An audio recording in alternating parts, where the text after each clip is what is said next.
At 10:45 a.m. over the dusty plains of Hasaka, Syria, a Russian Su-35S pilot decided to play a dangerous game of chicken. Diving at Mach 1.1, his plan was to execute a thumping maneuver using violent wake turbulence to destabilize the American AH-64E Apache operating below. It was supposed to be a routine display of dominance by Moscow's premier air superiority fighter against a slow, vulnerable target, but the Russian pilot had just made a lethal miscalculation. He failed to realize that the Apache Guardian wasn't just a helicopter. It was a flying data center acting as the bait for a kill web extending into space. In the 15 seconds of his approach, he wasn't intimidating anyone. He was unknowingly feeding his jet's unique electronic DNA into a fire control network that had already computed 3 different ways to destroy him. What he thought was a power move was actually a suicide run into a digital trap. The operational theater in northeastern Syria, specifically the airspace stretching from Manbij to the Deir ez-Zor oil fields, has transformed into a chaotic testing ground for Moscow's unprofessionalism. According to the Institute for the Study of War (ISW), Russian aerospace forces significantly escalated these provocations, logging over 25 violations of agreed-upon deconfliction protocols in a single week.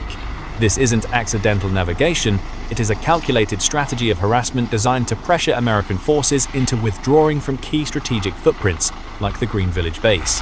The Kremlin believes that by constantly buzzing American assets with their superior Sukhoi fighters, they can project power without firing a shot. It is the geopolitical equivalent of a teenager revving his engine at a stoplight to look tough. The Su-35S pilot initiated this specific intercept, believing that his kinetic advantage, Mach 2.25 top speed and thrust vectoring engines, made him untouchable against a rotorcraft struggling to break 180 knots. However, this arrogance blinded him to the tactical reality on the ground. The ISW notes that while these maneuvers are designed to intimidate, they often expose Russian pilots to catastrophic risks they are too untrained to recognize. By entering the engagement envelope of the Apache to perform his stunts, the Russian pilot wasn't asserting air superiority. He was voluntarily entering a phone booth with a knife fighter, mistakenly believing that his running shoes would save him. The Russian pilot likely looked down and saw a clunky rotary wing relic from the 1980s, but he was actually staring into the sensors of the AH-64E Apache Guardian version 6, a machine that has more in common with a computation, flying supercomputer than a traditional helicopter. While the Su-35 was burning fuel to perform airshow maneuvers, the Apache's APG-78 longbow fire control radar was quietly dissecting the fighter's flight path. This mast-mounted radar doesn't just see metal, it classifies threats tracks up to 128 targets simultaneously and prioritizes them for destruction in milliseconds, all while hiding behind the terrain. But the true lethality of this trap wasn't the radar. It was what hung on the wingtips. The Russian pilot assumed safety because the Apache's nose wasn't pointed at him, a fatal assumption based on obsolete dogfighting physics. This Guardian was equipped with the AIM-9X Block 2 Sidewinder, a missile that defies the old rules of engagement. This system creates a kill zone that extends in a 360-degree sphere around the helicopter. Thanks to the joint helmet-mounted cueing system, the American pilot doesn't need to turn his aircraft to engage the fast-moving jet. He simply has to look at the Su-35. The moment his eyes lock onto the enemy canopy, the seeker head of the missile slaves to his line of sight. This high off-bore sight capability means the Apache could launch a missile at a target flying directly behind it. The AIM-9X with its thrust vectoring control would hook a 180-degree turn, pulling 60 Gs physics that no manned fighter jet, not even the vaunted Su-35 with its thrust vectoring, can hope to survive. Furthermore, the Apache wasn't fighting alone. It was acting as a forward sensor node, utilizing Link 16 data networks to beam the Su-35's exact position, speed, and electronic signature to every other American asset in the theater. The Russian thought he was bullying a lonely helicopter, but in reality he had just lit himself up on the screens of F-35 seconds and Patriot batteries hundreds of kilometers away. Let's zoom into the cockpit of the aggressor, a pilot we'll call Major Volk. Volk had spent the last 3 months dropping unguided munitions on static ground targets in a permissive environment, a task about as technically challenging as delivering pizza. He was bored, arrogant, and desperate for a story to tell back at the officers' club in Latakia. When his radar swept the slow-moving silhouette of the Apache near the Euphrates, he didn't see a threat. He saw a toy. He radioed his wingman with the Russian equivalent of, "Watch this," a phrase that is statistically the precursor to nearly every avoidable military disaster. Volk pushed his throttle to full afterburner, feeling the raw power of the Saturn AL-41F1S engines kick him into the seat. He executed a sharp, high-G barrel roll directly over the Apache, dumping a stream of flares in a flashy, aggressive display intended to wash out the American sensors and panic the crew. Inside his helmet, he was likely grinning, imagining the terrified Americans below, fighting to keep their rotorcraft stable in his jet wash. But if he could have seen inside the Apache's cockpit, his blood would have turned to ice. The American aircraft commander, a chief warrant officer, 4 with more combat hours than Volk had, total flight time, didn't flinch. He didn't bank away. He didn't panic. He simply toggled a switch on his collective slaving the MTAD's PNVS sensor turret to track the massive heat plume of Volk's engines. To the American crew, Volk wasn't a predator. He was just a loud, hot, and incredibly stupid moth flying voluntarily into a bug zapper. They weren't scared, they were embarrassed for him. While Volk was sweating through his G-suit trying to look cool, the Apache crew was calmly recording his hull number, his tactics, and his flight profile, filing it all away for future targeting solutions. Now let's step into the shoes of that Russian pilot to understand the sheer magnitude of the mistake he just made. Imagine you are strapped into the Zvezda K-36 ejection seat of the Su-35, the pride of Russia's aerospace engineering. You are screaming across the desert floor at 800 km/h adrenaline, flooding your system as you pull up from your intimidation pass. You feel invincible, a god of speed looking down on a slow, clumsy insect. You check your mirrors, expecting to see the Apache rocking violently in your wake, perhaps retreating in panic. But then the tone in your headset changes. It's not the static of the radio, it's the piercing digital scream of your L-150 pastel radar warning receiver. Your eyes dart to the threat display, a solid red symbol. You have been locked. Panic spikes in your chest. You immediately look up and check your 6 o'clock, scanning the horizon for an American F-16 or F-22 Raptor, because your training tells you that only a fighter jet can lock you up at this angle. You see nothing but empty blue sky. The sky is clear. Where is the launch coming from? Then the realization hits you like a physical punch to the gut. The lock isn't coming from above, it's coming from below. The insect didn't retreat, it bit back.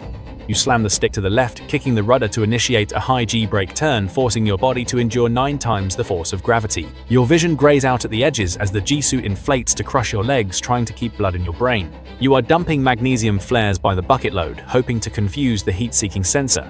But you are fighting a ghost.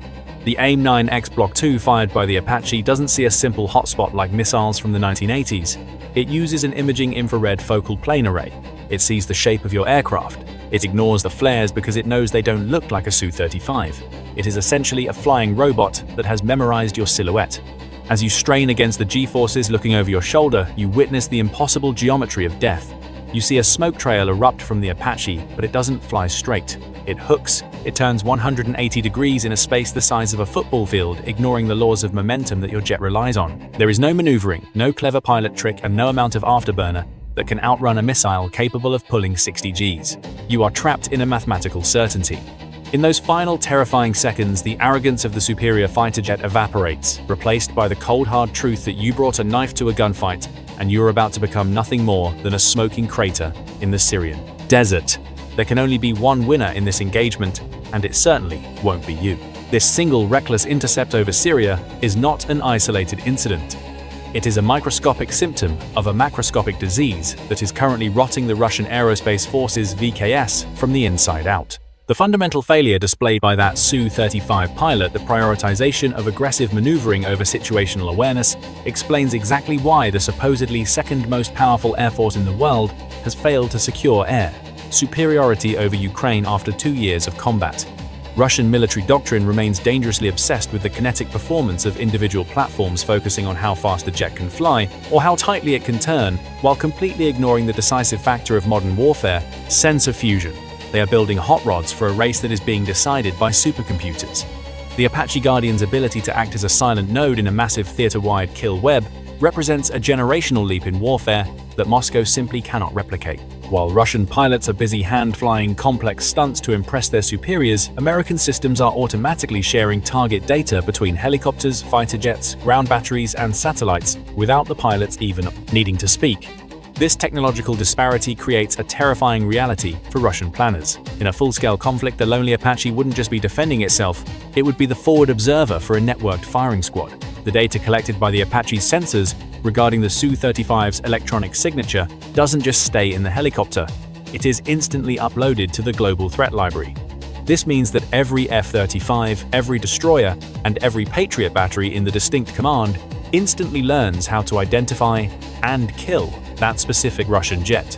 This is the concept of network-centric warfare, a doctrine the US has perfected over 30 years while Russia is still struggling to issue secure radios to its frontline troops.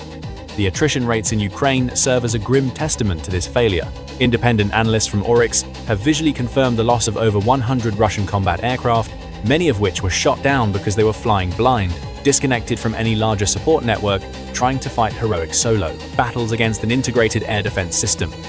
General Michael Kurilla, commander of US CENTCOM, has repeatedly warned that this unprofessional behavior is not a sign of strength, but of incompetence and desperation. By trying to turn the skies over Syria into a chaotic brawl, Russia is attempting to drag the US down to its level of primitive, visual-range combat, but the United States refuses to play that game.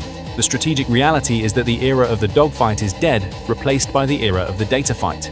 As Russia continues to pour billions of rubles into building aircraft that are essentially just acrobatic targets, the West is building a neural network of death, where seeing the enemy is synonymous with destroying them. In this new paradigm, the pilot who pulls the tightest loop doesn't win.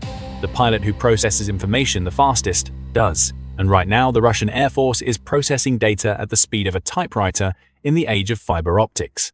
The Russian pilot likely returned to base, thinking he had successfully intimidated the Americans, unaware that he had just signed the death warrants for his entire squadron in a future conflict. His arrogance provided the US Navy and Army with a treasure trove of electronic signatures that have likely already been programmed into the guidance chips of every AIM-9X in the region. This encounter serves as a brutal lesson that in the 21st century, air superiority is no longer defined by who has the fastest jet or the bravest pilot, but by who controls the electromagnetic spectrum. The Su-35 is a beautiful machine designed for air shows, but against a networked kill web, it is simply an expensive coffin. If you want to see what happens when the US Air Force stops being polite and decides to unleash the F-22 Raptor against these Russian tactics, make sure to hit that subscribe button and check out our video covering the Alaskan intercepts.